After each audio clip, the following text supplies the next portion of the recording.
The dining hall of Pemberton House fell silent. Every fork suspended midair. Every whispered conversation died on painted lips. Every eye in that glittering room turned toward the same extraordinary sight. Lady Seren Whitmore, the quiet nobody in the faded lavender gown, seated directly beside Theron Vane, the Duke of Ravenmore. The man London called the Spectre. The man whose very name made debutantes clutch their mother's arms. The man who had killed before and, according to the whispers, would certainly kill again. And she was sitting beside him, close enough to touch, close enough to see the scar that carved through his left eyebrow and disappeared into his hairline, close enough to notice that his knuckles had gone white around his wineglass. At the far end of the room, Lady Lavinia Ashford watched with her circle of admirers, barely containing their anticipation. This was their entertainment for the evening, their cruel little game. They expected tears. They expected Seren to flee in terror. They expected the Spectre to destroy her with a single glacial glance, as he had done to so many others who dared approach uninvited. What they didn't expect was what happened next. The Duke of Ravenmore set down his glass with deliberate precision. He turned, not toward the trembling woman beside him, but toward the cluster of silk-clad vipers who had sent her. His gaze found Lady Lavinia across the crowded room, and he smiled. It was not a pleasant smile. It was the smile of a predator who had just identified exactly which throat he intended to tear out first. Lady Lavinia's champagne glass slipped from her fingers and shattered against the marble floor. But to understand how Seren Whitmore came to be seated beside the most dangerous man in England, we must return to where this evening truly began. 3 hours earlier, when she had arrived at Pemberton House, with absolutely no intention of speaking to anyone at all, Lady Seren Whitmore had developed a talent for disappearing in plain sight. It was, she reflected, perhaps the only useful skill she had acquired in her 24 years of existence. Certainly more practical than watercolors, or needlework, or any of the other accomplishments young ladies were supposed to cultivate. None of those would help her survive an evening like this one. Pemberton House blazed with the light of 1,000 candles, their flames dancing in crystal chandeliers that cost more than her family's entire annual income. The cream of London society had gathered for the Countess of Pemberton's spring dinner, a tradition that stretched back 3 generations and served primarily as an opportunity for the aristocracy to evaluate one another's gowns, jewels, and marriage prospects. Seren possessed none of these in any impressive quantity. Her gown was lavender silk, pretty enough if one did not examine it too closely. The fabric had been turned twice to hide the worn sections, and the lace at her sleeves was mended in 3 places. Her only jewelry was a simple gold locket containing miniature portraits of her parents, painted when they were young and hopeful, and still believed the Whitmore name meant something. She had positioned herself in her usual spot, a small alcove near the towering windows that overlooked the garden. From here, she could observe the glittering proceedings without being drawn into them. She could fulfill her social obligations by appearing without actually participating, and most importantly, she could count the minutes until it was acceptable to leave. Seren, darling, do try to look less like you're attending a funeral. Her mother's voice reached her through the crowd, and Seren turned to find Lady Marjorie Whitmore approaching with the determined cheerfulness that had become her permanent expression over the past several years. Once considered one of the great beauties of her generation, Marjorie still held herself with the grace of her youth, even as worry had etched permanent lines around her eyes. I'm smiling, Mother. You're grimacing. There's a distinction. Marjorie adjusted a strand of Serene's dark auburn hair, tucking it more securely into her modest arrangement. The Viscount Hartley is here this evening, unmarried, wealthy, only 43 years old. Only 43, Seren repeated flatly. Beggars cannot be choosers, my love. The words were delivered gently, but they struck like stones nonetheless. Because Marjorie was right. After what her father had done, after the scandal that had consumed their family 5 years ago, beggars were precisely what the Whitmores had become.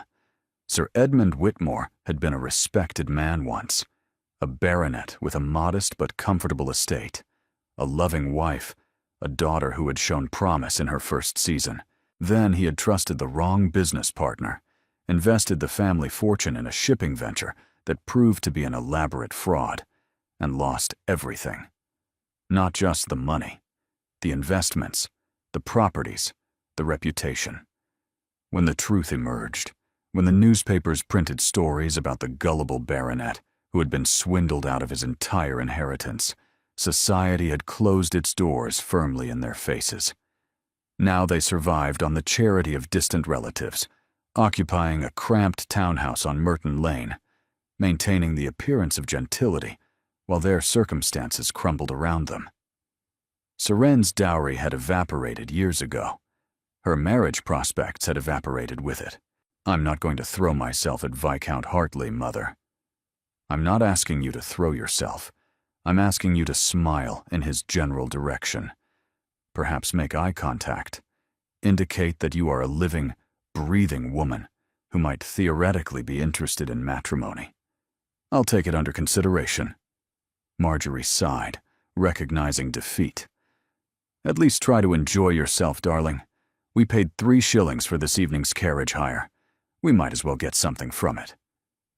After her mother departed to make conversation with the few matrons who still acknowledged their existence, Seren retreated further into her alcove, wishing desperately for a book or a strategic potted plant, or literally anything to shield her from the evening ahead. She watched the other guests milling about the drawing room, observed the elaborate rituals of social engagement that had once been second nature to her. Young ladies fluttered their fans at eligible gentlemen. Mothers positioned their daughters advantageously. Fortunes and futures were being negotiated beneath the chandeliers, wrapped in small talk and subtle glances. None of it included her. She was a ghost in lavender silk, visible but unseen, present but unacknowledged. 5 years ago, she would have been in the center of that crowd, laughing and dancing, and believing her future held endless possibility. Now she stood at the edges, watching others live the life that had been stolen from her. Well, if it isn't little Seren Whitmore. The voice came from directly behind her, and Seren's stomach dropped even before she turned around. Lady Lavinia Ashford stood there with 2 of her closest companions, Lady Honoria Blackwell and Miss Perpetua Crane. They were resplendent in matching shades of rose and gold, dripping with diamonds that winked maliciously in the candlelight. Their smiles were the kind that preceded torture. Lavinia, Seren said cautiously. What a pleasure. Is it? Lavinia tilted her head, her golden ringlets bouncing with calculated charm. I wouldn't know. I so rarely experience pleasure in your company. One would have to actually notice you first. Honoria and Perpetua giggled, right on cue. Seren said nothing. She had learned years ago that engaging with Lavinia only provided more ammunition. Better to remain silent, weather the storm, and escape as quickly as possible.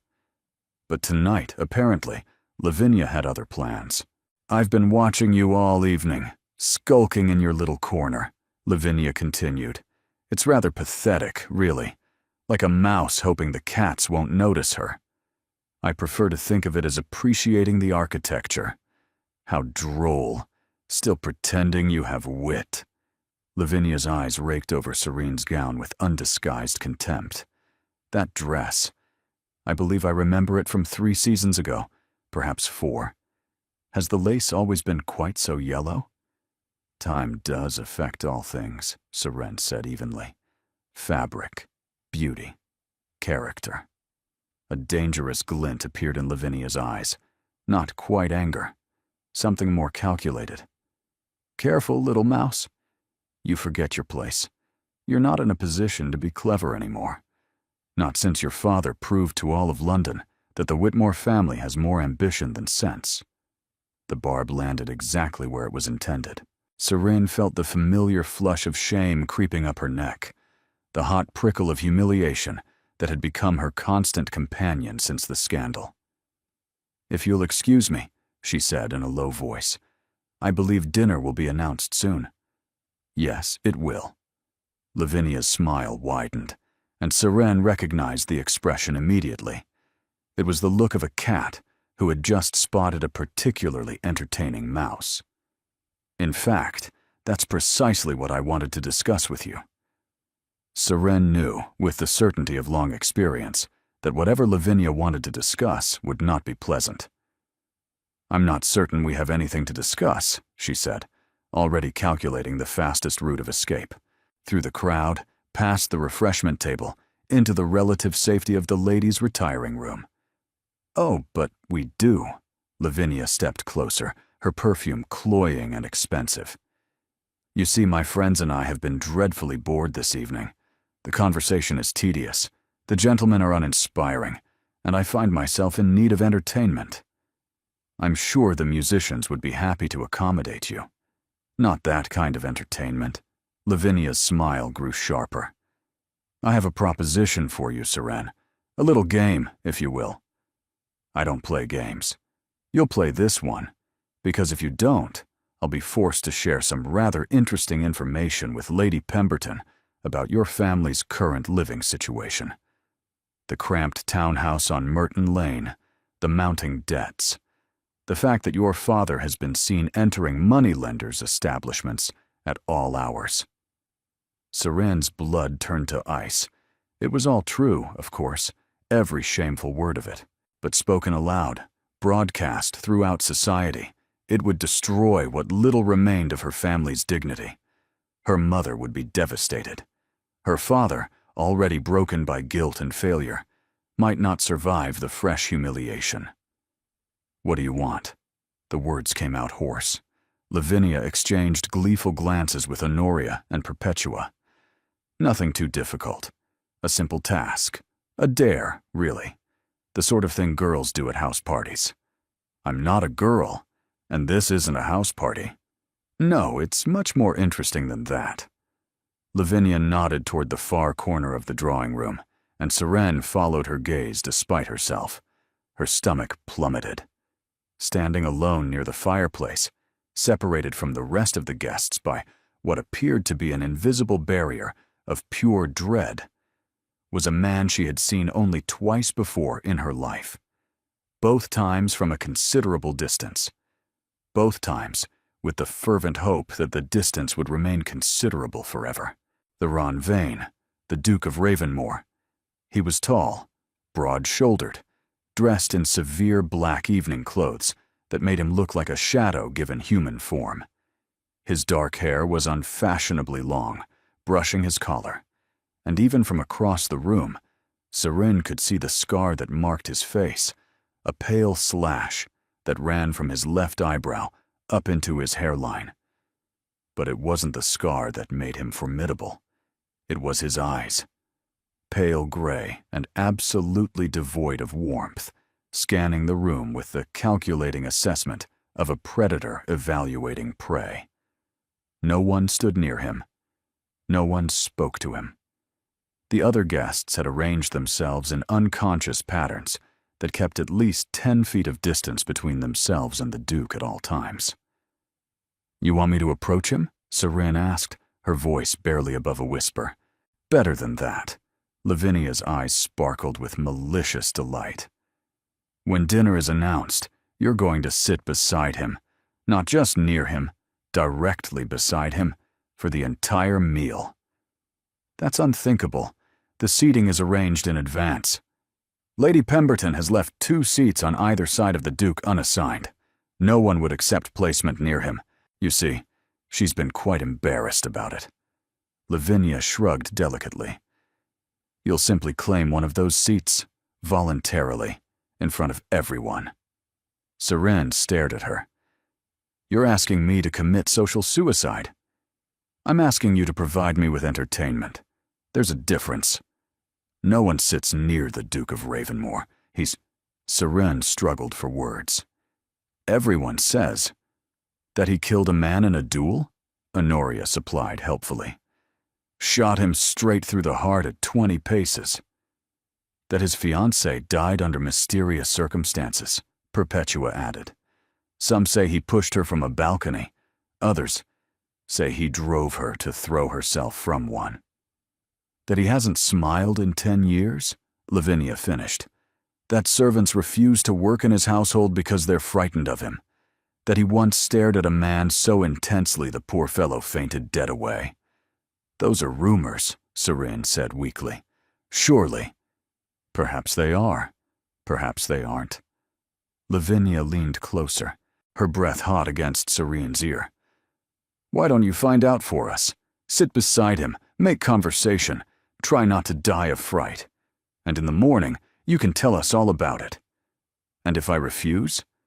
Then tomorrow, all of London will know about your father's debts, his visits to the moneylenders, the fact that your family is one bad month away from the workhouse. Lavinia straightened, smoothing her immaculate gloves. Your choice, little mouse. Face the specter for one evening, or watch your family's last shred of dignity burn to ashes. Seren's mind raced. There had to be another option, a way out, some leverage she could use, some ally she could call upon. But there was no one. Her family had no friends left, no influence, no power, and Lavinia knew it. Time is running short. Lavinia glanced toward the doorway, where servants were beginning to gather in preparation for the dinner announcement. What's your decision? Seren looked across the room at the Duke of Ravenmore. He stood motionless by the fireplace, a dark monument to everything intimidating about aristocratic power. The scar on his face caught the light, a permanent reminder of violence. She thought of her mother, still making brave conversation across the room. Her father, waiting at home, drowning in guilt and debt. The cramped townhouse with its leaking roof and dwindling coal supply. One evening of dread against their complete destruction. It wasn't really a choice at all. Fine.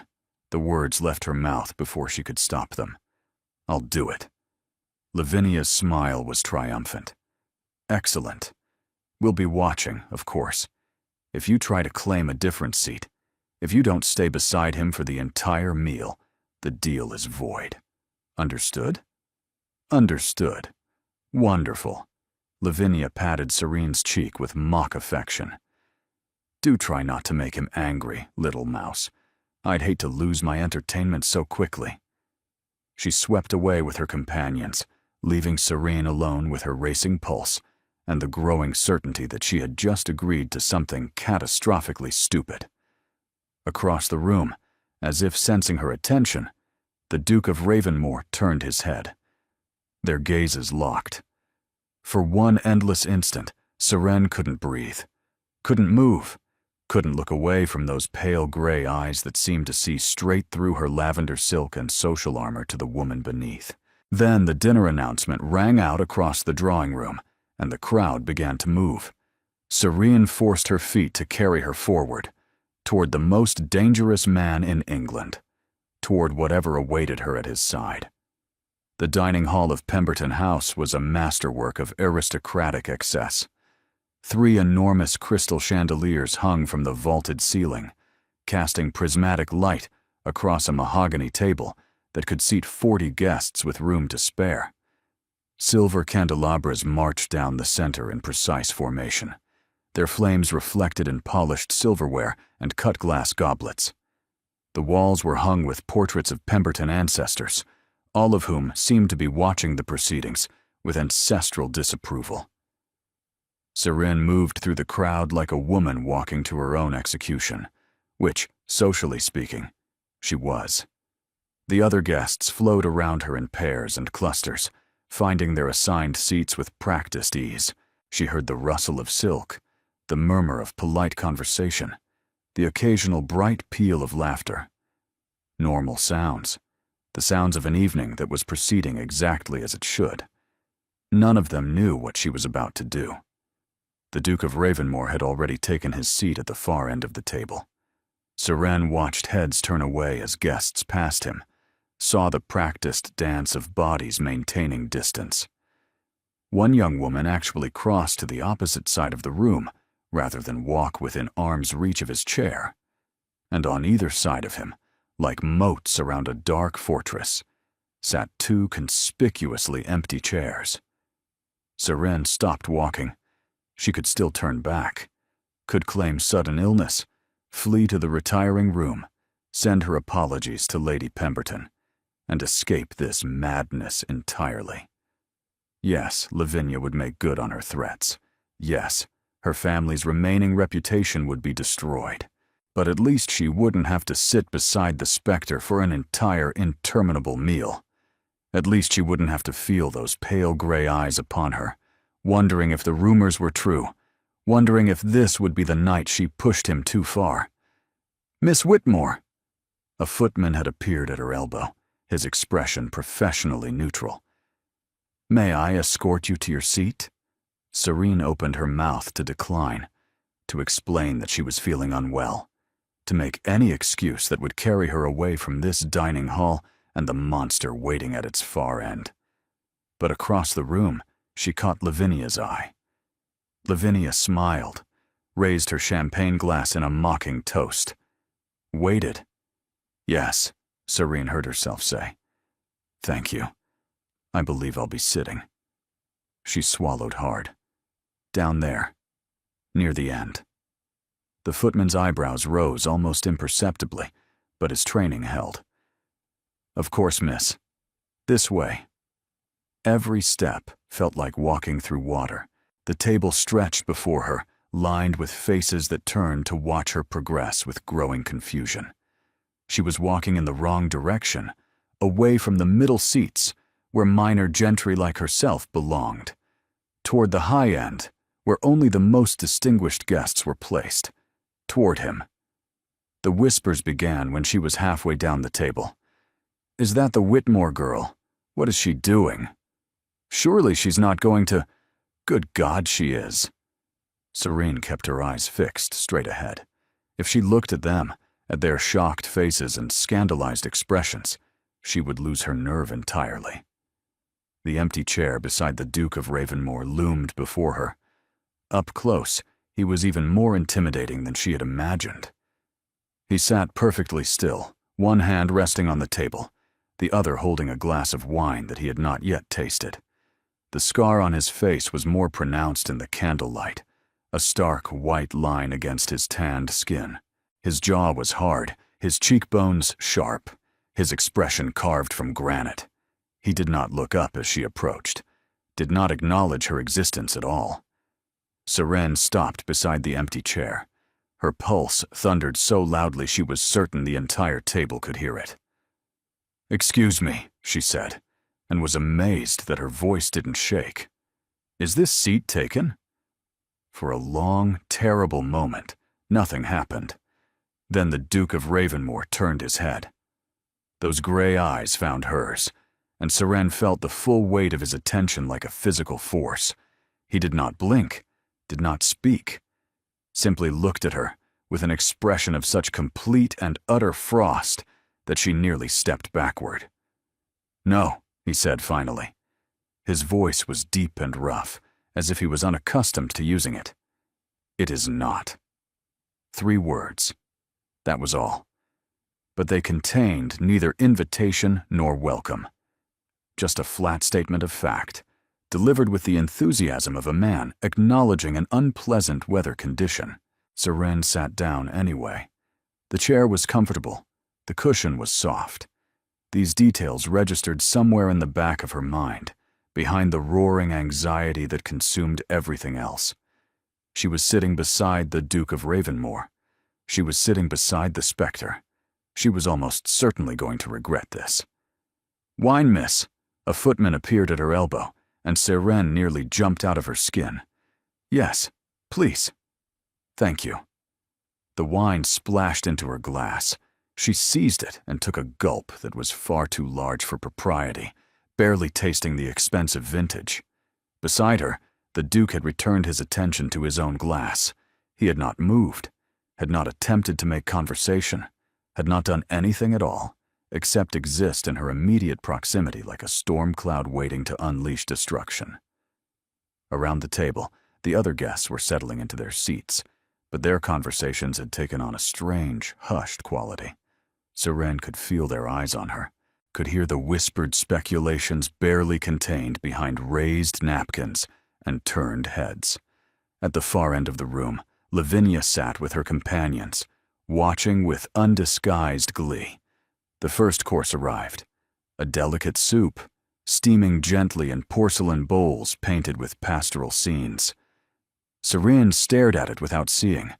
Her appetite had fled somewhere around the moment she'd agreed to this madness. She should say something. Social convention demanded some attempt at conversation, however minimal. Even with a man rumored to have killed his own fiancée, one could not simply sit in complete silence through an entire meal.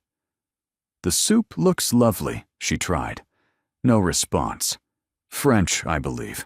The style, I mean, of preparation." Nothing. Or perhaps Italian. I'm not entirely certain. Soup is rather difficult to categorize. The Duke of Ravenmore continued to stare at his own untouched bowl, as if she had not spoken at all. Seren took another gulp of wine. This was going to be the longest evening of her life. The second course came and went. Then the third. Seren made increasingly desperate attempts at conversation, commenting on the weather, the music, the portraits on the walls. The Duke responded to precisely none of it. He ate mechanically, without apparent enjoyment or interest. Occasionally, he lifted his wine glass. Mostly, he sat in perfect, terrible silence. And the eyes continued to watch. Seren could feel them, the weight of collective curiosity and horror pressing down upon her from every direction. The whispers had grown louder as the meal progressed. She caught fragments of conversation, pieces of speculation that made her cheeks burn with humiliation. Lost her mind, clearly. The scandal must have affected her more than we thought. Poor thing. She'll be utterly ruined after this. Lavinia was practically glowing with satisfaction. Her entertainment was proving even better than anticipated. Seren reached for her wine glass again and found it empty. How many had she had? 3? 4? Enough that the edges of her fear were beginning to soften slightly, replaced by something that felt almost like resignation. She had failed. Not at the dare itself. She was still sitting beside the Duke, still fulfilling Lavinia's cruel requirements, but at maintaining any shred of dignity in the process. She had babbled about soup. She had been roundly ignored. And tomorrow, everyone in London would know that Seren Whitmore had either lost her sanity or her last remnant of pride. What did it matter anymore? "You haven't eaten." Seren blinked, turned her head. The Duke of Ravenmore was looking at her. Not through her, not past her, but actually at her. Those gray eyes were focused on her face, with an intensity that stole the air from her lungs. "What? Your plate." He nodded toward the untouched food before her. "You haven't eaten any of it." It was the first full sentence he had spoken all evening, the first indication that he was aware of her presence as anything more than an inconvenient piece of furniture. "I'm not very hungry," Seren heard herself say. "Neither am I." His gaze found hers. "But that's not why you're not eating." No. You're not eating because you're frightened." The bluntness of it hit her like a splash of water. "I'm not." "You are. Your hands have been trembling since you sat down. You've drunk enough wine to fell a footman. And you've been making the most painfully awkward conversation I've had the misfortune to endure in years." Seren stared at him. The fear was still there, coiled in her chest, but something else was rising alongside it, something that felt almost like indignation. If my conversation was so painful, you might have helped by actually responding to it. One dark eyebrow rose, the one bisected by the scar. I might have. But then, I wouldn't have learned what I needed to know. Which was, why you're here. He leaned slightly closer, and Seren caught the scent of him. Clean linen and something woodsy, like cedar or sandalwood. Not unpleasant. Not what she had expected from a monster. No one sits beside me voluntarily. Not ever. Which means someone sent you. Someone who wanted to watch you suffer for their amusement. Seren's mouth went dry. I don't know what you... Lady Ashford, the Duke continued, as if she hadn't spoken. Golden hair. Rose-colored gown. Currently seated at the far end of the room with her sycophants, watching us like we're actors in a particularly entertaining tragedy. He knew. He had noticed. He had been paying attention this entire time, cataloging every detail while she'd thought he was ignoring her completely. How did you... She's not subtle. None of them are. His voice had turned glacial, though she wouldn't have thought that achievable. I recognized the pattern immediately. Privileged girl with too much power and not enough sense, using someone weaker as a toy. I had no choice, she said softly. She threatened my family, our reputation, what little we have left. So you sacrificed yourself instead. It seemed like the better option at the time. Did it? Those gray eyes were unreadable. And now? Now that you've spent an hour sitting beside the specter, being ignored and pitied and talked about, does it still seem like the better option? Seren considered lying, considered maintaining some shred of dignity by pretending that everything was fine, that she was handling the situation with grace. But what was the point? No, she admitted. Now I'm fairly certain I've just made everything worse. A crack appeared in his granite composure, not quite a softening, more like the faintest fracture in an otherwise impenetrable wall. Perhaps, he said, or perhaps not. Before Seren could ask what he meant, the Duke set down his napkin and pushed back his chair. Every eye in the room swung toward him. He rose to his full height, which was considerable, and stood briefly looking down at Seren with that unreadable gaze. Then, slowly and deliberately, he extended his hand.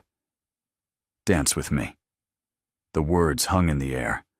Around the table, Seren heard gasps, saw mouths falling open, watched Lady Pemberton clutch her pearls as if witnessing something beyond comprehension.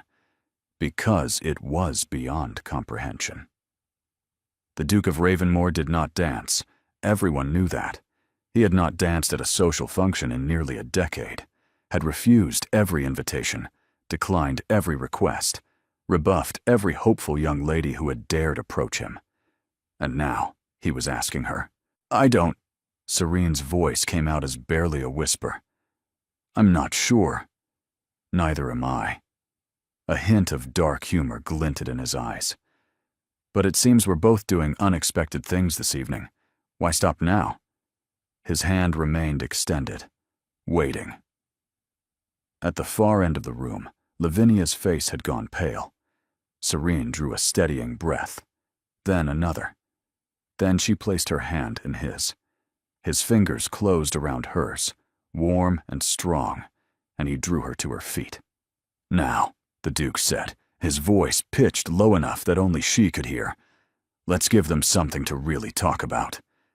And he led her toward the dance floor, while behind them, Lady Lavinia's orchestrated entertainment crumbled into dust. The waltz was a scandal in three-quarter time.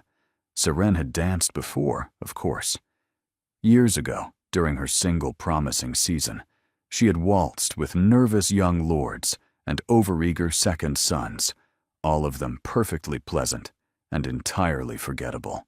None of those experiences had prepared her for dancing with the Duke of Ravenmore. He moved like a man who had trained for battle rather than ballrooms. There was nothing soft in the way he held her, nothing hesitant in his steps. His hand at her waist was firm, almost possessive. His gray eyes never left her face. Around them, the other guests had cleared the floor entirely. Some stood frozen mid-conversation. Others openly gaped.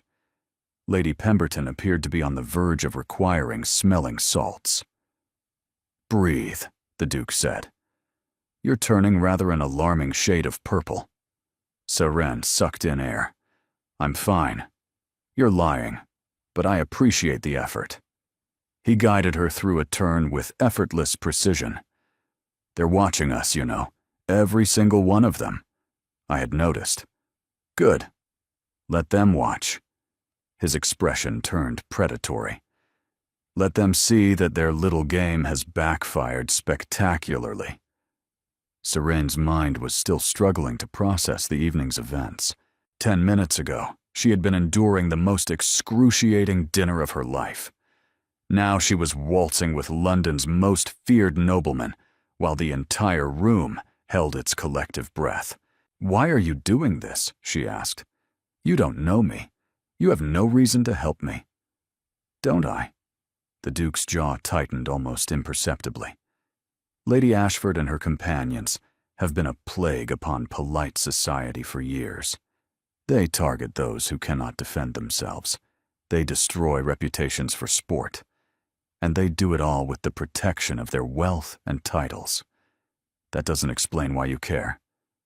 Perhaps I simply enjoy watching bullies receive their comeuppance. Or perhaps you have your own reasons for wanting to humiliate Lavinia Ashford. The Duke's eyes sharpened with what looked almost like respect. Perceptive.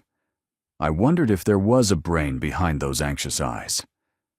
There is, though I'll admit it's currently functioning at reduced capacity. The music swelled toward its conclusion, and the Duke drew her through a final series of turns. When they came to a stop, Seren was winded, her chest tight from more than just exertion. He did not release her immediately. Instead, he stood holding her hand, his gaze sweeping across the watching crowd with satisfaction. "Tomorrow morning," he said, his voice pitched for her ears alone. 10 o'clock. My residence on Blackwood Square. We have matters to discuss." "What matters?" "The terms of our arrangement." Before she could ask what arrangement he was referring to, the Duke released her hand, offered a formal bow, and walked away without looking back.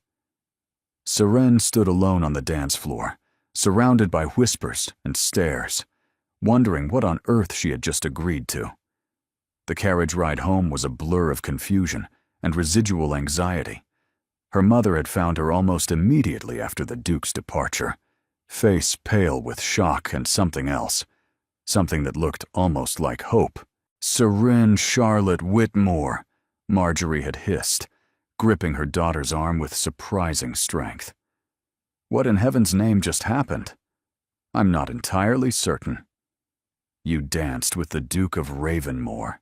The Duke of Ravenmore. The man hasn't danced in a decade. The man doesn't speak to anyone. The man is rumored to have murdered his own fiancée, and you were waltzing with him as if it were the most natural thing in the world. It wasn't natural. It was overwhelming. And yet you did it anyway." Marjorie's eyes had searched her daughter's face. "Why?" Serene had considered explaining about Lavinia's threats, about the dare, about all of it. But the drawing room was too crowded, the ears too numerous. Some conversations required privacy. "I'll explain at home," she had said. "But Mother, he's asked me to call upon him tomorrow morning." Marjorie's grip had tightened. "The Duke? Has asked you? To his residence?" "Yes." "Seren, this is—" Her mother had stopped, seemingly unable to find words. This could change everything. Now, as their shabby hired carriage rattled through the dark London streets, Seren watched her mother's face in the flickering lamplight and felt the weight of those words pressing down upon her. This could change everything. But change it how? The Duke was a stranger, a dangerous stranger by all accounts. Whatever he wanted from her, It surely couldn't be anything good. And yet, he had rescued her from Lavinia's cruel game. He had danced with her in front of everyone, transforming her from a pathetic victim into something else entirely. The woman who had captured the specter's attention. The woman who had done what no one else could. What did that make her? The carriage stopped before their cramped townhouse on Merton Lane, and Seren's brief fantasy dissolved. The building loomed in the darkness, its facade peeling and its windows dark. They couldn't afford to keep candles burning in unoccupied rooms. Inside, the reality of the Whitmore family's circumstances was even more apparent. The entrance hall, which should have been warm and welcoming, was bare and sparsely furnished. Most of their good pieces had been sold years ago. What remained was mismatched and worn, salvaged from various relatives' attics. "Father's already retired," Marjorie said, removing her cloak. "His headaches have been worse lately." His headaches. The polite euphemism for the black moods that consumed Sir Edmund Whitmore with increasing frequency. He spent most of his days now in his study, staring at ledgers that showed only debt, paralyzed by guilt over the fortune he had lost. And Oswin? Studying, I expect. He has examinations soon. Oswin, her younger brother, 17 years old, and brilliant beyond measure. He had been accepted to Cambridge on scholarship, the one bright spot in their family's dismal situation. But the scholarship covered only tuition. Books, lodging, living expenses, those fell to the family, and they had almost nothing left to give. Seren climbed the narrow staircase to the first floor, pausing outside her brother's door. Light flickered beneath it, and she could hear the scratch of pen on paper. She knocked gently. "Enter." Oswin's room was even smaller than her own, barely large enough for a bed, a desk, and the precarious stacks of books that covered every available surface. He sat hunched over his work, spectacles perched on his nose, his dark auburn hair, so like her own, falling across his forehead. "You're home early," he said without looking up. "I thought the dinner would last longer." It was eventful.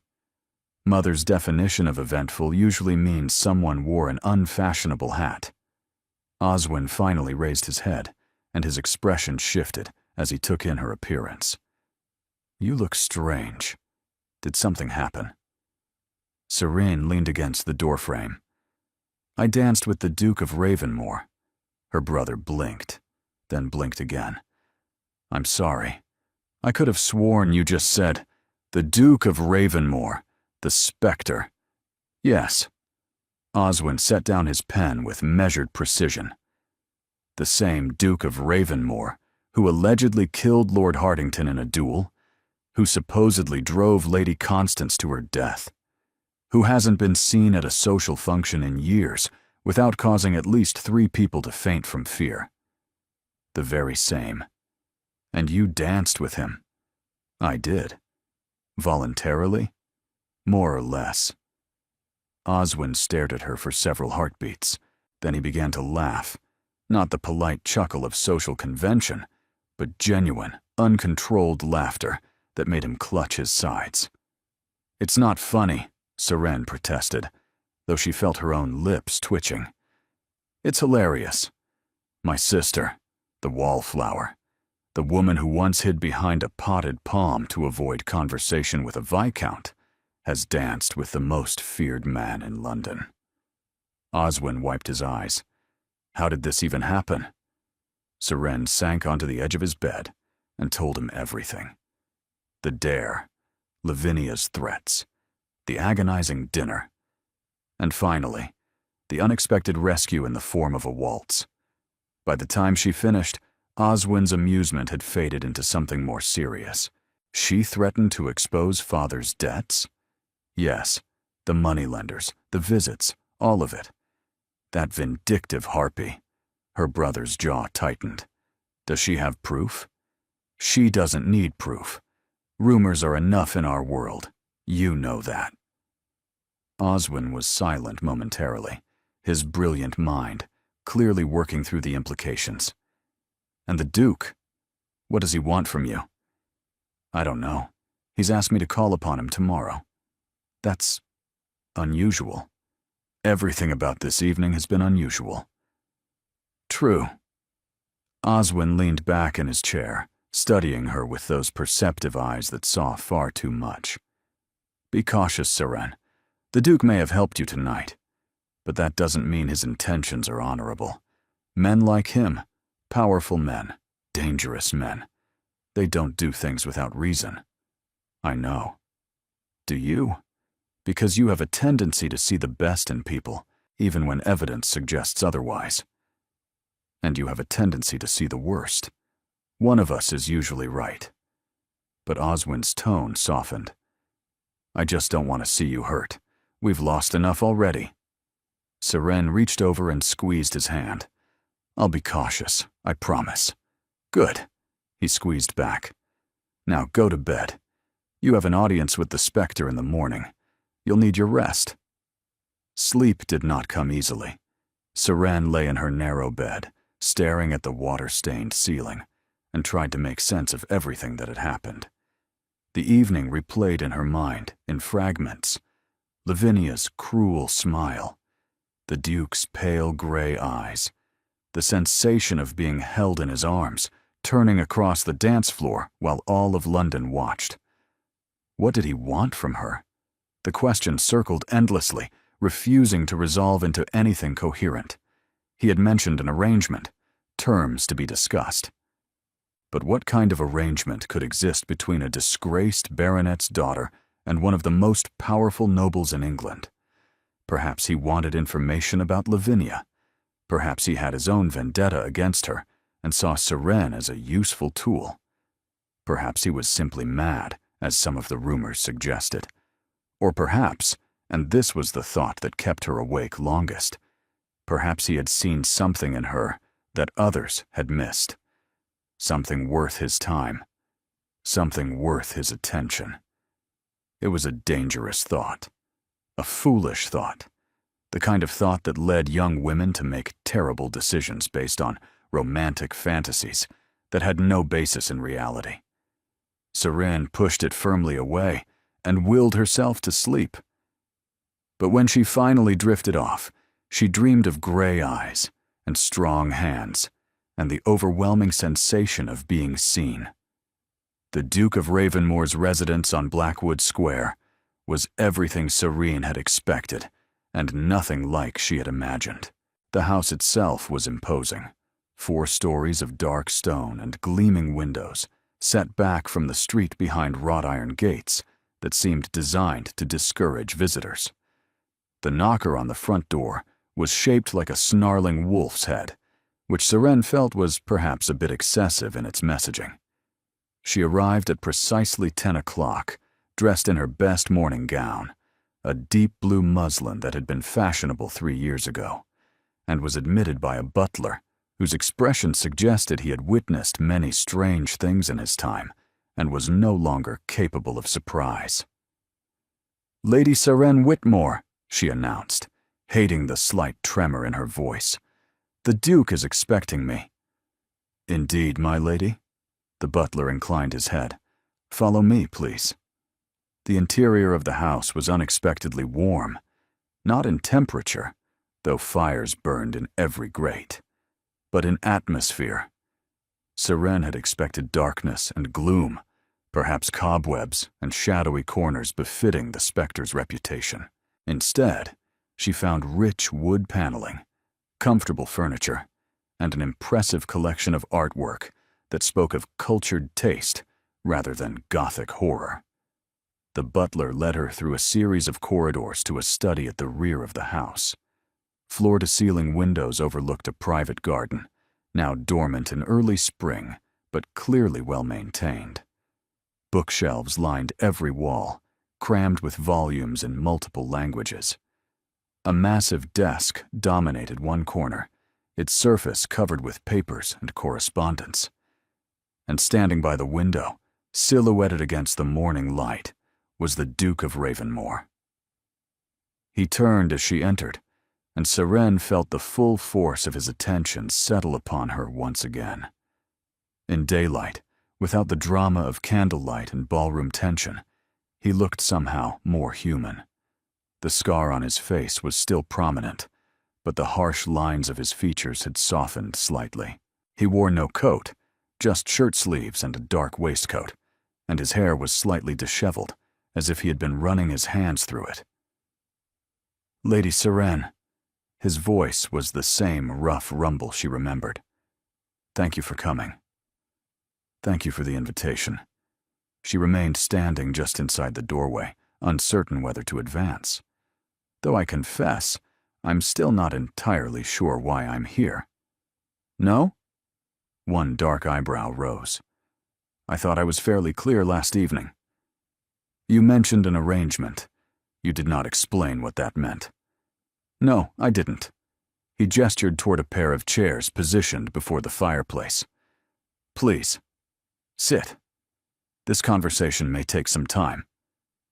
Seren crossed the room and sat, acutely aware of his eyes following her every movement. The Duke took the chair across from her, close enough that she could see the flecks of silver in his gray eyes. "Before we begin," he said, "I want to know something. Last night, when Lady Ashford issued her dare, why did you agree? You could have refused. You could have allowed her to spread her rumors and weathered the consequences." "Could I?" Serene met his stare without flinching. "My family's reputation is all we have left. If Lavinia had made good on her threats, we would have been finished. No one would receive us. No one would help us. My brother's scholarship might have been revoked. My mother would have been humiliated. My father—" She broke off, swallowing hard. "My father has barely survived the shame of his past mistakes. Fresh scandal might have destroyed him entirely. So you sacrificed yourself instead. I did what I had to do to protect my family." The Duke was silent for an extended pause, studying her with an intensity that made her want to look away. She refused to drop her gaze through sheer force of will. "That's what I thought," he said finally. "It's why I've decided to help you." "Help me how?" "By offering you a solution to your problem, a permanent one." He leaned forward slightly. "You need protection from Lady Ashford and her ilk. You need financial security for your family. And you need society to stop treating you as a convenient target. I can provide all of those things." A chill swept through Seren. "In exchange for what?" "In exchange for playing a role, a temporary one, but demanding nonetheless." The Duke's expression remained unreadable. "I want you to pretend to be my fiancé." The words hung in the air between them, inconceivable and absurd. "Your fiancé," Seren repeated slowly. "You want me to pretend to be engaged to the Duke of Ravenmore?" "Yes. The man London calls the Spectre. The man rumored to have killed his fiancée. Also, yes." "Are you mad?" Amusement sparked in his eyes, brief, unexpected. "Possibly. But I assure you, my proposal is entirely practical." "Practical?" Serene shook her head in disbelief. "How is any of this practical?" "Allow me to explain." The Duke rose and moved to the window, his back to her.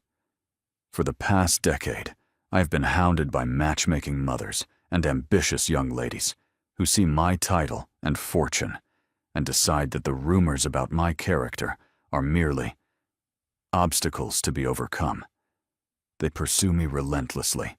They manufacture accidental meetings. They find excuses to throw their daughters in my path at every opportunity." "That must be very difficult for you," Seren said dryly.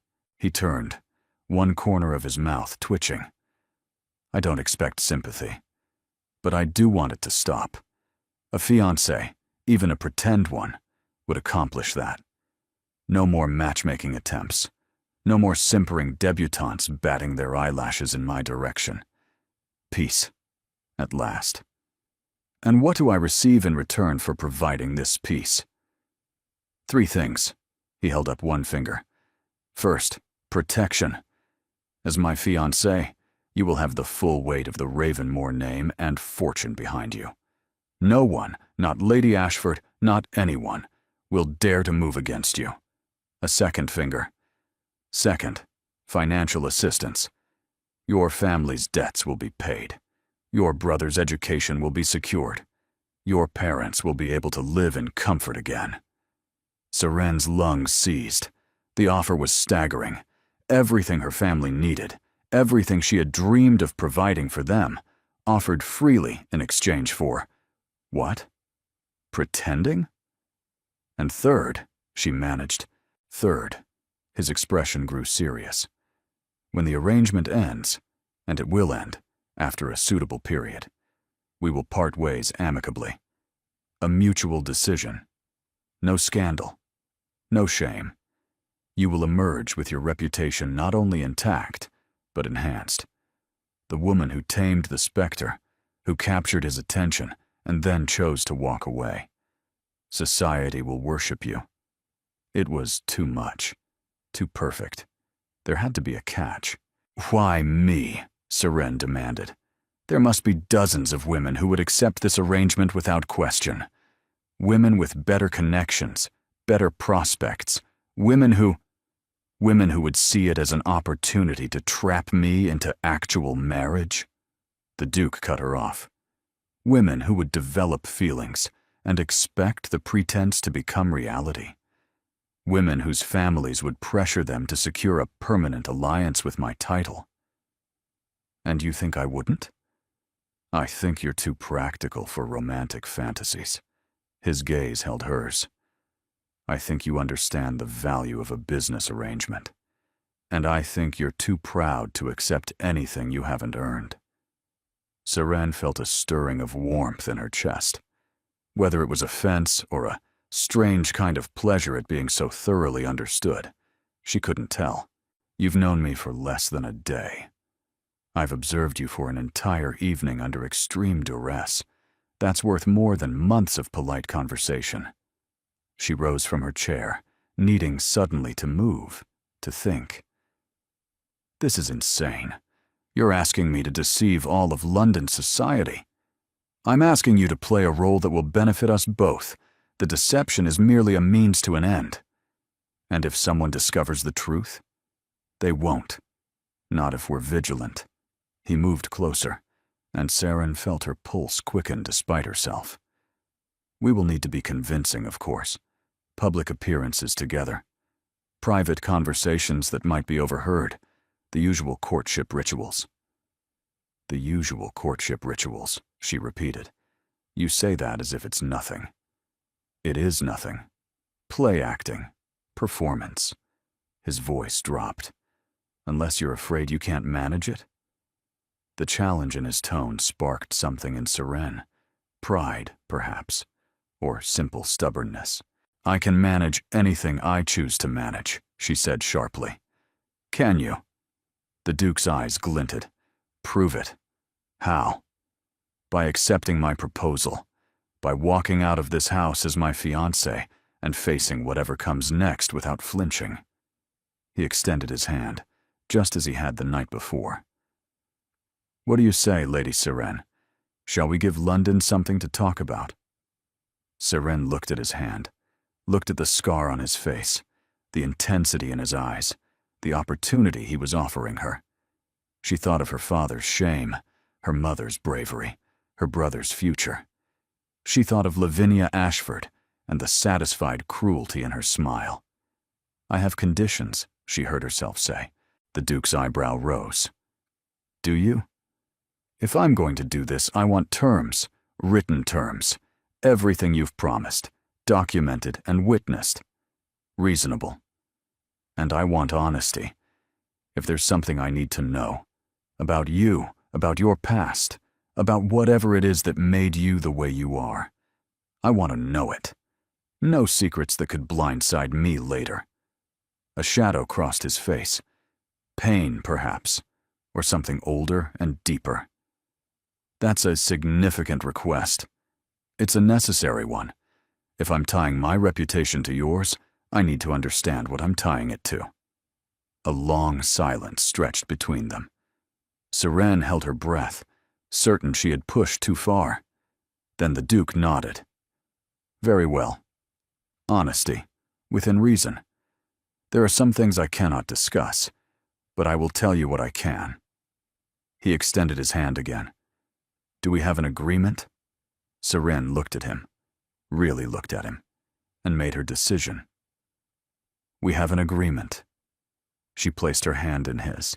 His fingers closed around hers, warm and strong, and Seren felt an unspoken understanding pass between them.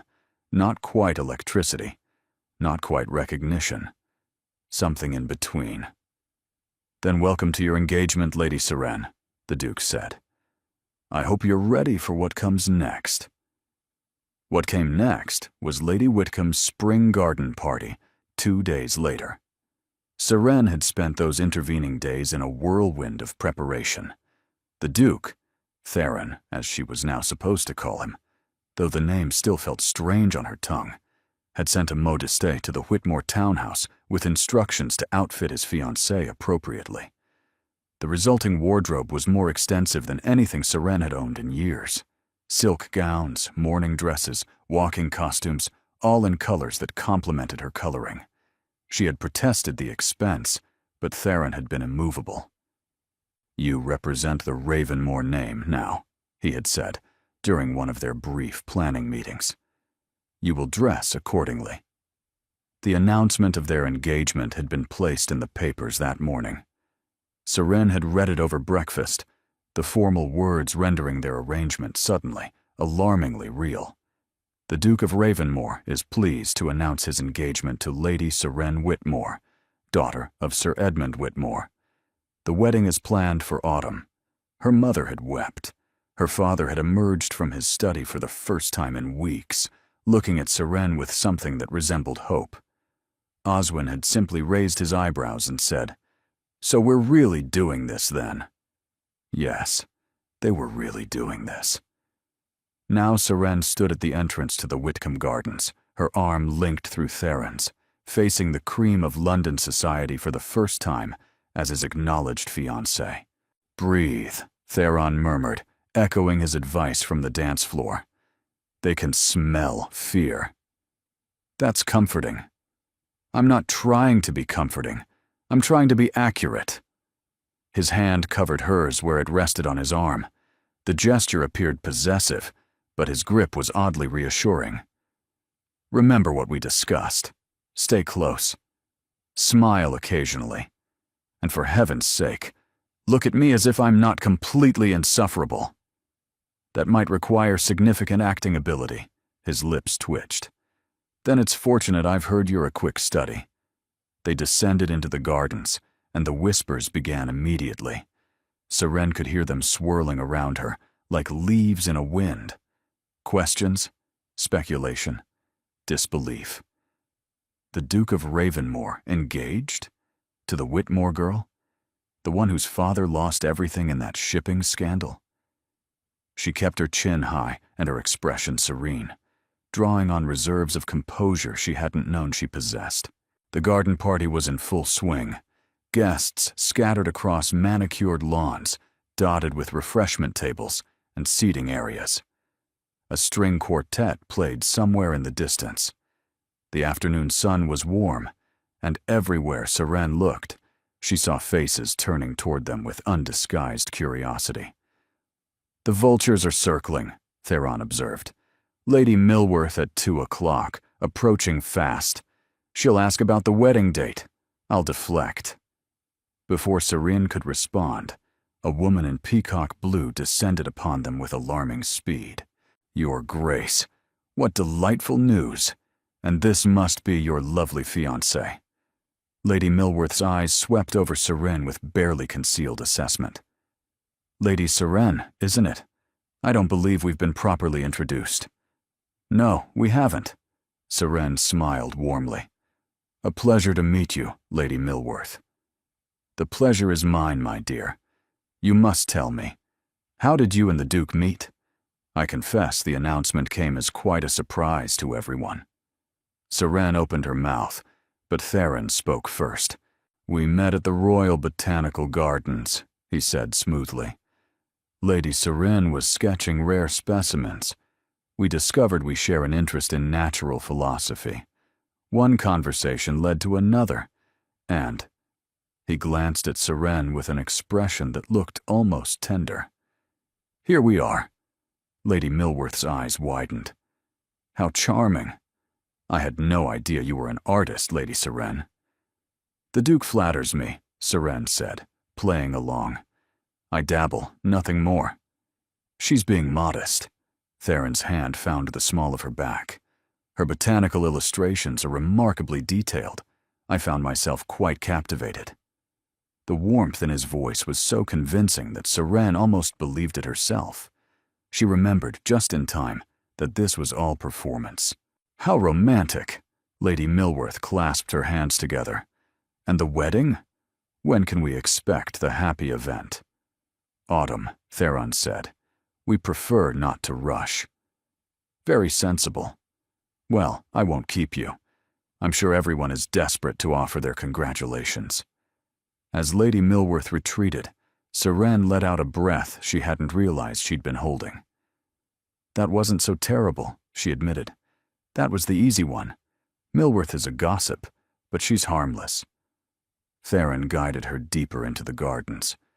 The real test will be Lady Ashford. Seren's stomach clenched. She's here. Of course she's here. Missing an opportunity to witness this spectacle? She wouldn't dream of it. As if summoned by his words, Lavinia Ashford appeared on the path ahead of them, flanked by Honoria and Perpetua. Her golden curls gleamed in the sunlight, and her rose-colored gown was clearly the most expensive dress at the party. Her smile, however, could have curdled milk. Your Grace, Lavinia purred, dropping into a curtsy. And Lady Seren. What an unexpected pleasure. Lady Ashford, Theron's voice had hardened. I wasn't aware you found anything about Lady Seren's company pleasurable. Lavinia's smile faltered. Whatever do you mean? I think you know precisely what I mean. He stepped forward, placing himself slightly between Seren and the other women.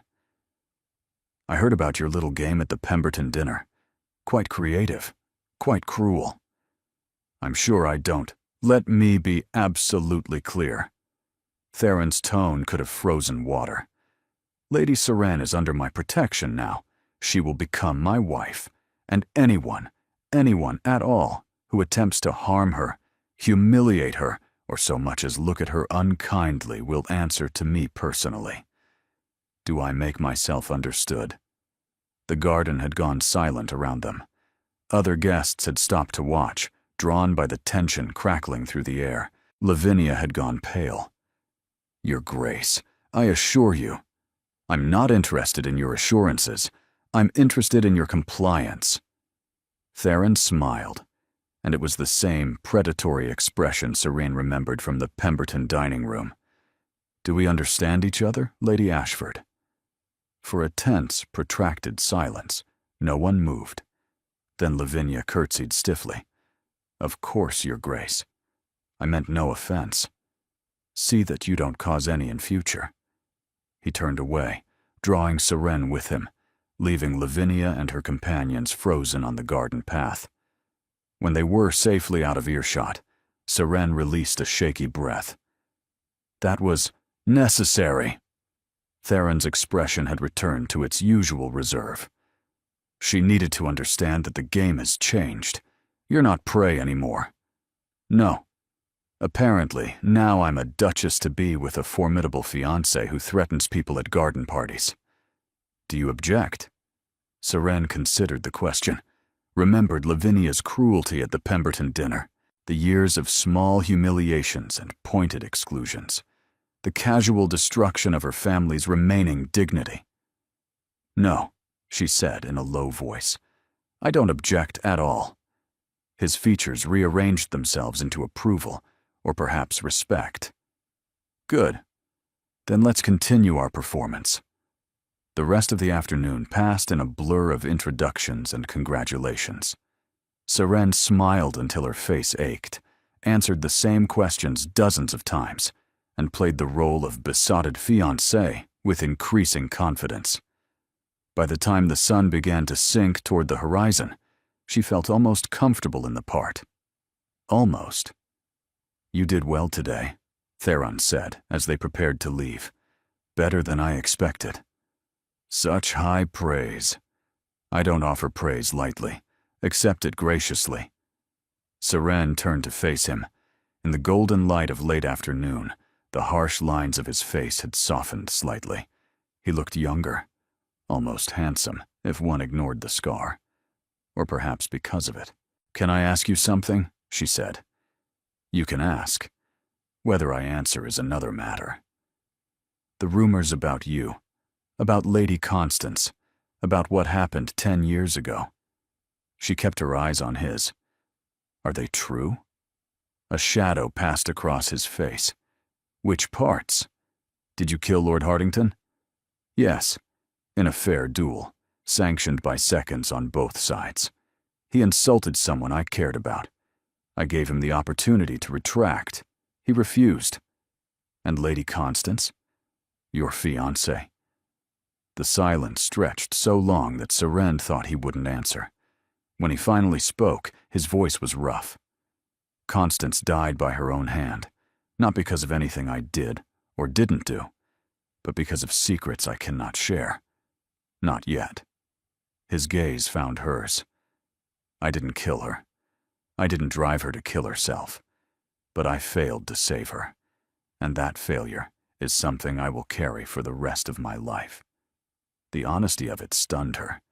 She had expected deflection, or anger, or dismissal, not this raw admission of guilt and grief. "I'm sorry," she said softly. "I shouldn't have asked." "You had every right to ask. We agreed on honesty." He straightened, the mask sliding back into place. "Now you know the worst of it. If you want to withdraw from our arrangement, I'll understand." Seren thought of the afternoon they'd just shared, the way he'd protected her from Lavinia, the conviction in his voice when he'd called her not prey anymore. Whatever had happened 10 years ago, the man standing before her was not a monster. Damaged, perhaps. Haunted, certainly. But not evil. "I don't want to withdraw," she said. "We have an agreement. I intend to honor it." His eyes betrayed a flash of emotion. Relief? Gratitude? Before she could identify it, it was gone. "Then I'll call for you tomorrow," he said. "We're attending the opera. Lady Pemberton has a box, and she's made it abundantly clear that our presence would be appreciated." The opera. Wonderful. You don't enjoy opera? I've never been. For the first time since she'd met him, the Duke of Ravenmore smiled. Not the predatory expression he'd shown Lavinia, but something genuine, something warm. It transformed his face entirely. "Then I look forward to introducing you to it," he said. "Until tomorrow, Lady Seren." He handed her into the waiting carriage, and as she settled into the seat, Seren felt a dangerous warmth stirring in her chest. She crushed it immediately. This was an arrangement, a performance, nothing more. If she started to believe otherwise, she was lost. The weeks that followed passed like water through fingers. Seren had expected the arrangement to feel like a performance, a role she played during social events before returning to her real life. Instead, she found the boundaries blurring in ways she hadn't anticipated. It started with small things. The opera had been revelatory. Theron had secured a private box, and Seren had spent 3 hours transported by music she had only ever heard described in books. During the second act, when the soprano's voice soared through a particularly devastating area, she felt tears gathering behind her eyes and hadn't bothered to hide them. When she glanced at Theron, expecting mockery or indifference, she found him watching her with an expression of quiet wonder. "You feel things deeply," he had said afterward. "You try to hide it, but you can't. Not really." Is that a criticism? It's an observation, and possibly a compliment. Then came the morning rides in Hyde Park. Theron had discovered she knew how to ride, but rarely had the opportunity, and had insisted she join him 3 times a week. They would set out early, before the fashionable hour when the park filled with society's elite, and ride through mist-shrouded paths in companionable silence. Except the silences never stayed silent for long. They talked about everything: philosophy and politics. Books they had loved, and books they had abandoned in frustration. His work in the House of Lords, where he championed reforms that most of his peers considered dangerously radical. Her secret love of mathematics, which she had taught herself from her brother's discarded textbooks. "You should have been a scholar," he said one morning, as they walked their horses along the Serpentine. "You have the mind for it. Women aren't scholars. Women aren't a lot of things, according to society. That doesn't make society right." She had looked at him then, really looked, and seen something she hadn't expected. Conviction. Genuine belief that the world could be different, should be different. "You're not what I expected," she admitted. "Neither are you." The dinners were harder to dismiss as mere performance. Theron had insisted she dine with him at Blackwood House at least twice a week, ostensibly to coordinate their public appearances and ensure their stories remained consistent. But the conversations that unfolded over those meals had nothing to do with strategy. He told her about his childhood, the father who had been demanding and distant, the mother who had died when he was 12, leaving him alone with a man who saw affection as weakness. He told her about Cambridge, where he had finally found intellectual equals, and about the friendships he had formed there, most of which had withered under the weight of his reputation. She told him about the years before the scandal, the happy chaos of the Whitmore household, when money had been plentiful and her parents had still laughed together. The first season that had seemed so full of promise, the suitors who had shown interest before her father's ruin drove them away. She told him about the shame, the way it had settled into her bones like a chronic illness, coloring everything she did and thought and felt. "You carry it like it's your fault," he observed one evening. "Your father made the mistakes. Why do you bear the burden?" "Because someone has to. And my father is already broken by guilt. My mother is holding the family together through sheer force of will. Oswin is too young to understand the full weight of it." She stared into her wine glass. "That leaves me." "It shouldn't. Perhaps not. But it does." He had reached across the table then, his fingers brushing the back of her hand. The touch was brief, barely there, but it had sent sparks racing up her arm. "You're stronger than you know," he murmured, "and you deserve better than the life circumstances have forced upon you." Seren had pulled her hand away, afraid of what she might do if she didn't. "We should review next week's schedule," she had said, and hated the way her voice trembled. The vulnerability came unexpectedly. It was a rainy Thursday afternoon, and Seren had arrived at Blackwood House for their scheduled meeting to find Theron in the library, standing before the window with a glass of whiskey in his hand. His posture was rigid, his knuckles white around the glass. "Theron." He didn't turn. "The anniversary is tomorrow." Anniversary? 10 years since Constance died. Seren eased the door shut behind her. "I didn't know. No one does. I don't speak of it." He finally turned, and she saw the rawness in his eyes, the grief that he usually kept so buried. "But I find that I want to. With you." She moved to the chair nearest him and sat.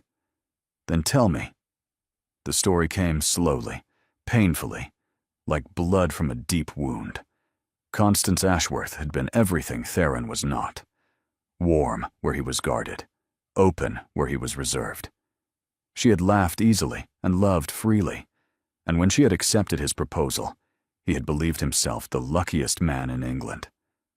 But Constance had secrets, a childhood marked by traumas she had never fully disclosed, a darkness that lurked beneath her sunny exterior, emerging in moments of despair that she hid from everyone, including him. "I knew something was wrong," Theron said, his voice rough. "The last few weeks before she died, she was different, distant. I asked her repeatedly what was troubling her, but she always deflected, always smiled, and assured me everything was fine." "What happened?" "Lord Hartington happened." Theron's jaw tightened. He had known Constance before me, had courted her, in fact, before she chose me instead. He never forgave her for that rejection, and he certainly never forgave me. What did he do? He discovered her secrets, the traumas from her past, the things she had never told anyone, and he threatened to expose them publicly unless she ended our engagement. Theron's hand shook slightly as he raised his glass. She couldn't bear the thought of her past being dragged into the light. So he broke off, unable to continue. "The duel?" Seren said softly. "You killed him for what he did to her. I killed him because he destroyed her and felt no remorse, because he stood at her funeral with that satisfied smile, knowing he had gotten exactly what he wanted." Theron's eyes were haunted. "I gave him a chance to apologize, to show any sign of human decency." He laughed in my face. "And the rumors that followed?" "The rumors were Hartington's final revenge. He had friends, allies, people who believed his version of events. They spread stories that I had driven Constance to her death, that my coldness and cruelty had pushed her over the edge." He set down his glass with a heavy thud. "Eventually, I stopped trying to correct them. What was the point? She was still gone." Seren rose from her chair and crossed to where he stood. She didn't think about propriety or appropriate boundaries. She simply took his hand in both of hers and held it. "I'm sorry," she said, "for Constance, for what Hartington did, for the years you've spent carrying this alone." He looked down at their joined hands, his mask slipping entirely. "You're the first person I've told the full truth to. I'm honored you trusted me. It's more than trust." His voice dropped. "Seren, She saw it coming, saw the confession building in his eyes, felt the tension in his fingers, and she knew, with sudden clarity, that if he said what he was about to say, everything would change. "Don't," she whispered. "Please."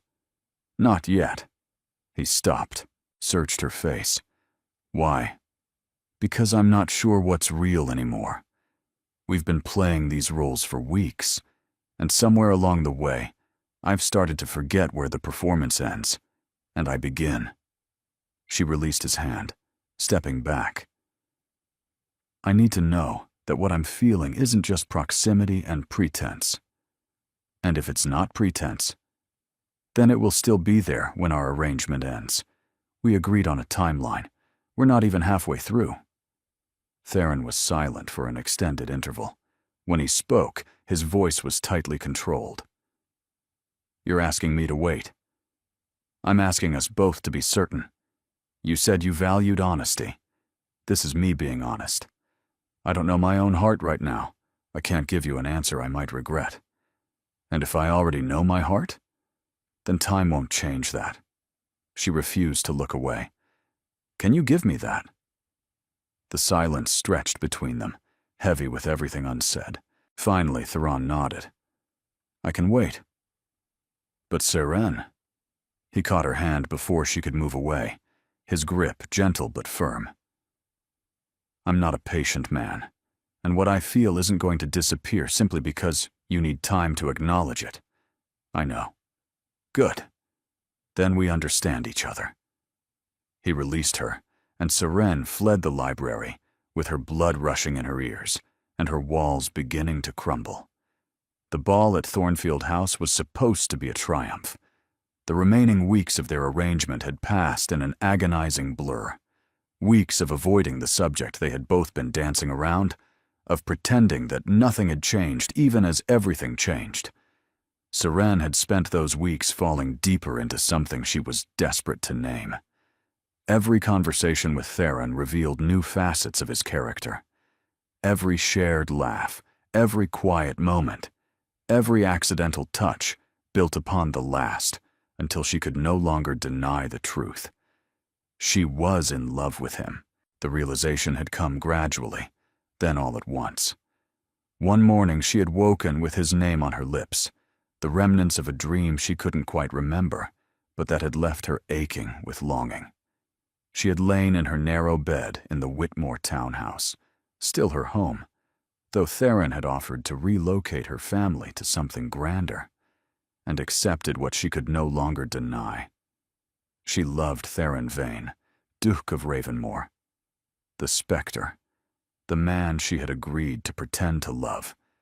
And tonight, she was supposed to attend a ball with him and continue pretending that her feelings were merely performance. The Thornfield House ballroom blazed with the light of 1,000 candles.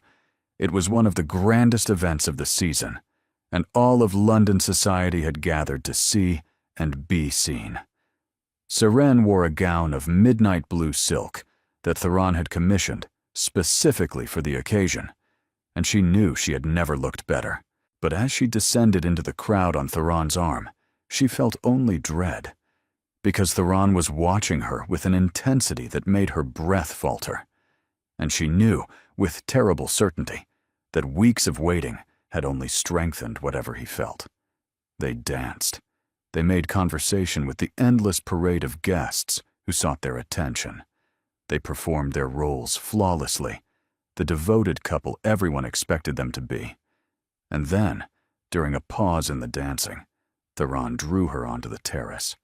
The night air was cool against her heated skin. Stars scattered across the dark sky, and the distant sounds of the orchestra drifted through the open doors. They were alone, hidden from view by the shadows of potted topiary. "Seren, please don't. I have to." He turned to face her, and in the moonlight his eyes were silver instead of gray. "You asked me to wait? I've waited. I've tried to give you the space you needed, but I can't pretend anymore. Theron, I love you." The words fell between them like stones into still water. "Not because of our arrangement, not because of proximity or convenience, or any of the excuses you've been constructing in your mind. I love you because you're brilliant and brave, and you see me in a way no one else ever has. You don't know that. You don't know what I feel. I know exactly what you feel. I see it every time you look at me, every time you lean into my touch without realizing you're doing it. Every time you laugh at something I've said and then catch yourself, as if happiness is something you don't deserve." Tears were burning behind her eyes. "That doesn't mean... It means everything." He stepped closer, close enough that she could feel the warmth radiating from his body. "Marry me. Not as part of our arrangement. Not as a performance for society. Marry me because we belong together. Because the thought of this ending makes me feel like I'm losing something I can't survive without." Everything she wanted was standing right in front of her. All she had to do was say yes. Instead, she heard herself say, "I can't." Theron went very still. "Why?"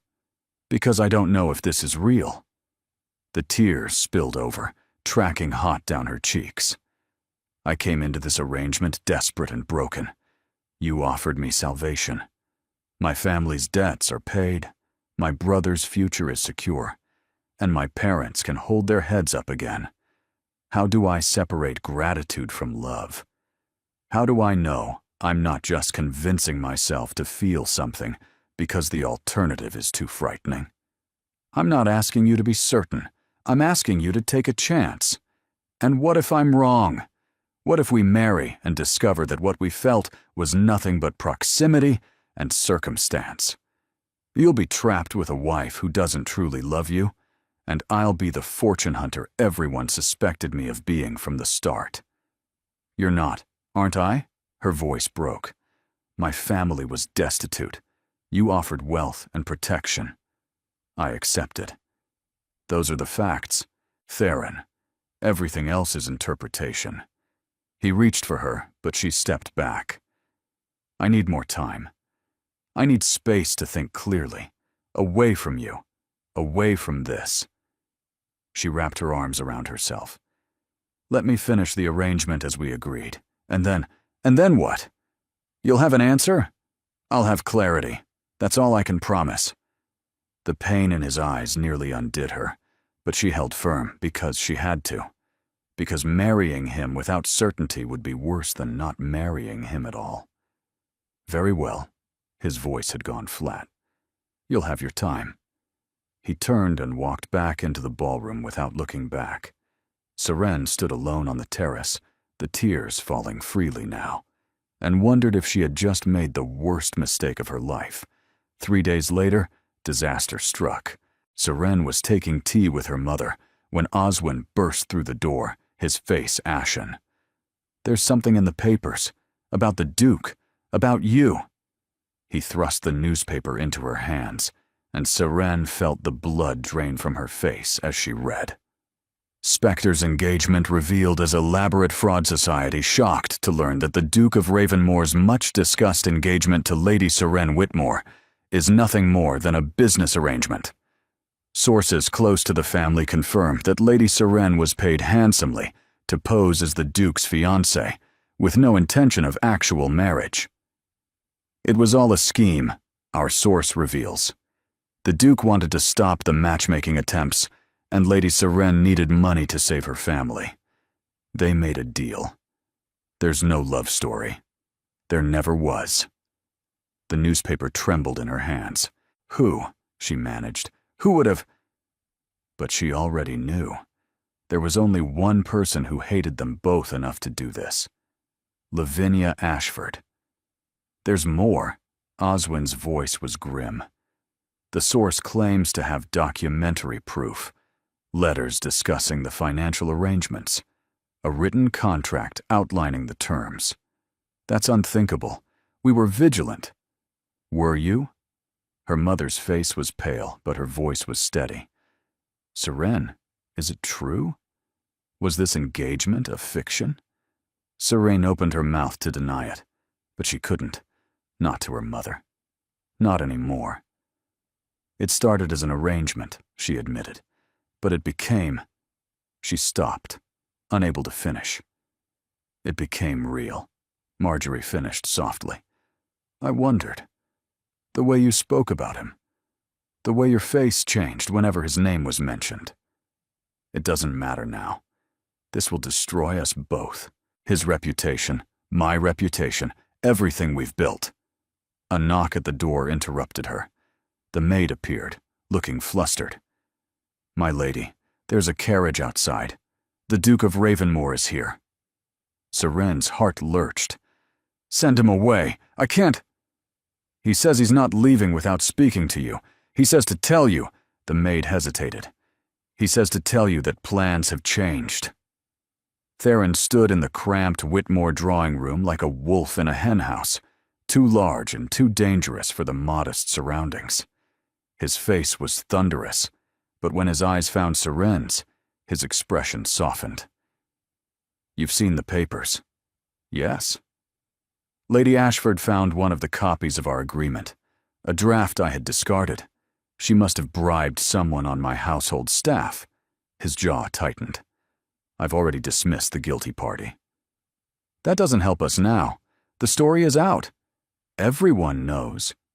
Everyone knows what Lady Ashford wants them to believe. He moved closer. We have a choice, Seren. We can let this destroy us. Let her win. Let everything we've built collapse. Or what? Or we make it real. His eyes burned into hers. Right now. Today. We get married before anyone can stop us. By the time society processes what's happened, we'll be husband and wife. The scandal of a false engagement becomes the romance of a secret love story. The narrative changes. You can't be serious. I've never been more serious in my life. He took her hands, and she didn't pull away. I know you wanted time. I know you have doubts. But time is the one thing we no longer have. The question isn't whether you're certain you love me. The question is whether you're willing to take the chance. Theron, tell me you feel nothing. Tell me these past weeks have meant nothing to you. Tell me that, and I'll walk out that door and face the scandal alone." His grip tightened. "But if you can't say that, if you feel even a fraction of what I feel, then marry me. Today. Choose me, Seren. Choose us." Every argument she had made on the terrace, every fear about certainty and truth, and the difference between love and gratitude, swirled through her mind. But looking at him now, at the desperation and hope warring in his eyes, she realized something. She had been so afraid of making the wrong choice that she had nearly made no choice at all.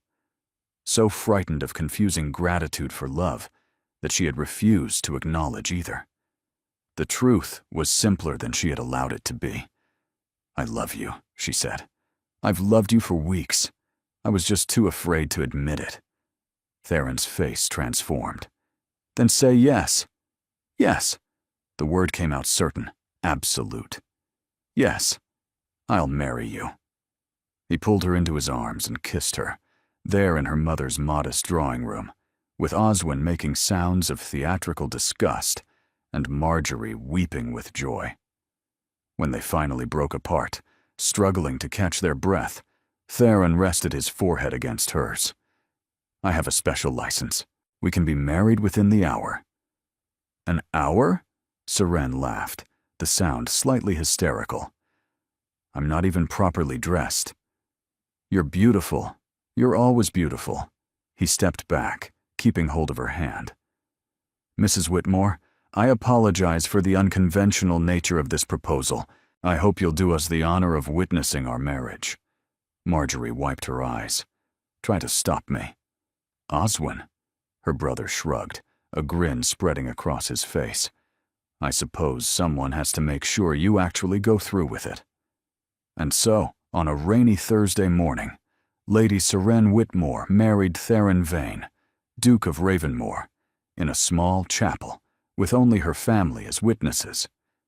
The carriage ride to Blackwood House passed in a blur of stolen glances and intertwined fingers.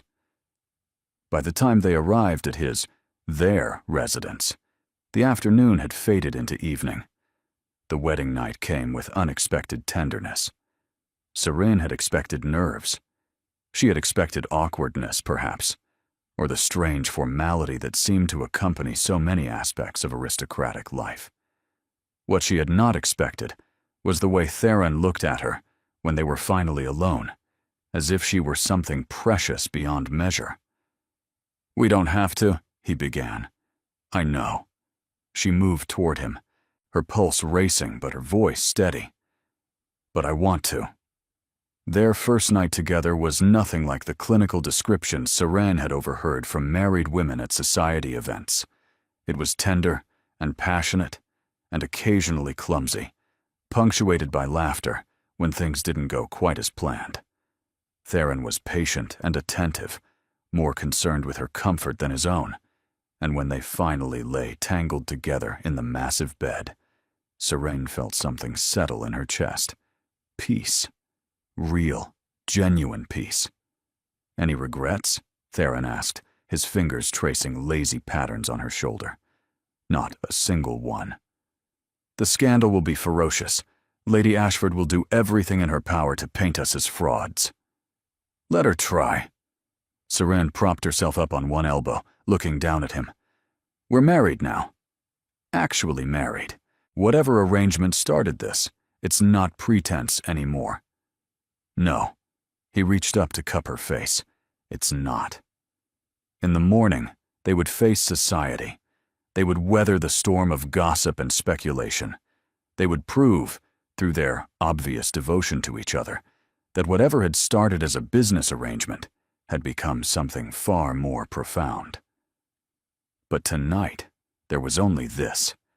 The two of them, finally honest, finally certain, finally together. The scandal did not destroy them. If anything, it made them stronger. Society, it turned out, loved a redemption story. Within weeks, the narrative had shifted from fraudulent engagement to unexpected love story. The Duke of Ravenmore, so long painted as a monster, was suddenly recast as a man who had found love in the most unlikely of places. And Seren, the impoverished lady who had accepted an arrangement out of desperation, became the woman who had melted the specter's frozen heart. Lady Ashford's attempts to fuel the scandal backfired spectacularly. Her cruelty, once overlooked because of her beauty and wealth, was suddenly visible to all. The story of her dare at the Pemberton dinner emerged, along with other tales of her vicious behavior over the years. By the end of the season, she had become a social pariah, received nowhere, pitied by some and despised by others. Serene did not gloat, but she did not mourn either. Justice, Theron observed one evening, reading the latest gossip column about Lavinia's fall from grace. Poetic, wouldn't you say? I would say she brought it upon herself. You're too kind to her. I'm practical. She settled beside him on the library sofa, leaning into his warmth. Vengeance takes energy. I'd rather spend mine on more pleasant pursuits. Such as convincing my husband to put down his newspaper and pay attention to me. Theron set aside the paper with a smile that still made her heart skip. I'm always paying attention to you, even when you don't realize it. How comforting. I try. He kissed her then, and Seren wondered how she had ever convinced herself that what she felt for him might be anything other than love. 3 months after their hasty wedding, Theron presented her with a gift. It was a thick legal document, dense with formal language, and Seren frowned as she tried to parse its meaning. What is this? Insurance. He sat across from her in his study, his expression serious. That document establishes a trust in your name. Your family's debts are paid permanently. Oswin's education is funded through completion. Your parents will receive an annual income sufficient to live comfortably. And you, he paused, you have an independent fortune, yours alone. Not dependent on me, not tied to our marriage. Regardless of what happens between us, you will never be financially vulnerable again. Seren stared at him. Why? Because I never want you to wonder. He leaned forward, taking her hands. I never want you to ask yourself if you stayed with me because you had no other option. This gives you freedom. If you ever decide that marriage to me was a mistake, you can leave. You'll lose nothing. Theron, her voice cracked. I don't want to leave. I know, but I want you to know that you could. His thumb traced circles on her palm. I love you, Seren. And love shouldn't be a cage. It should be a choice, made freely, every single day. She threw her arms around him, the document crumpling between them. You extraordinary, wonderful man. I prefer devoted husband, but I'll accept wonderful. She laughed through her tears. I love you, hopelessly, completely. And not because of any arrangement or financial security. I love you because you're the best man I've ever known. He held her tight, his voice rough against her hair. I love you too, more than I knew I was capable of. They stayed like that for a prolonged embrace, wrapped in each other. Two people who had found something neither had expected to find. Something real, something lasting, something worth every moment of fear and doubt that had preceded it. 5 years later, the nursery at Ravenmore House, the family's country estate, echoed with the sound of childish laughter. Seren stood in the doorway, watching her husband attempt to negotiate with their 3-year-old daughter, Cressida, who had decided that her dolls required a tea party at precisely the moment she was supposed to be getting ready for bed. Cressy, darling, the dolls can have tea tomorrow. They want tea now? Cressida had inherited her father's stubbornness and her mother's intellect, a combination that was already proving formidable. Miss Penelope is very thirsty. Miss Penelope is made of porcelain. She doesn't get thirsty. She does, when I say she does. Theron looked up at Seren with an expression of helpless appeal. Your daughter is being unreasonable. She's only my daughter? When she's being difficult? Those are the rules, yes. Seren laughed and crossed to the nursery, scooping Cressida into her arms. What if Miss Penelope has her tea after you've had your bath and put on your nightgown? Would that be acceptable? Cressida considered this with the gravity of a diplomat negotiating a treaty. With biscuits? 1 biscuit. 2. 1.5. Deal. Cressida stuck out her tiny hand, and Seren shook it solemnly. Later, after their daughter was bathed and night-gowned and had presided over a severely abbreviated tea party for her dolls, Seren and Theron retreated to their private sitting room. The fire crackled cheerfully in the grate, and outside the windows, the countryside stretched dark and peaceful beneath the stars. She's going to be absolutely formidable when she's grown, Theron observed. She's already formidable. She gets it from you. Me? You're the one who taught her to negotiate. You're the one who taught her to never accept the first offer. He laughed, pulling her down onto the sofa beside him. Fair point. They sat in comfortable silence for a while, watching the flames dance. Seren thought about the journey that had brought them here, from that humiliating dare at the Pemberton dinner to this moment of quiet contentment. Do you ever wonder, she said slowly, what would have happened if Lavinia hadn't sent me to sit beside you? I try not to. The thought of never finding you, Theron shook his head. It doesn't bear contemplating. We might never have met. Or we might have met some other way. At the botanical gardens, perhaps, arguing about plant specimens. You would have been insufferably arrogant. I would have been captivated by your intelligence and entirely unable to admit it. So nothing would have changed, really. Nothing important. He pressed a kiss to her temple. The path might have been different, but the destination would have been the same. You and me. This. Seren turned in his arms, looking up at the face that had once intimidated her, and now felt more like home than any place she had ever known. The scar was still there, a pale line across his brow, but she no longer saw a monster when she looked at him. She saw Theron, her husband, her partner, her love. No regrets? She asked, echoing his question from their wedding night. Never. He cupped her face in his hands. You're the best thing that ever happened to me, Seren Vane, and I intend to spend the rest of my life making sure you never doubt that. That might take considerable effort. I'm a patient man. Since when? Since I met a woman worth waiting for. He kissed her then, deep and tender, and Seren thought about all the stories she had read as a girl.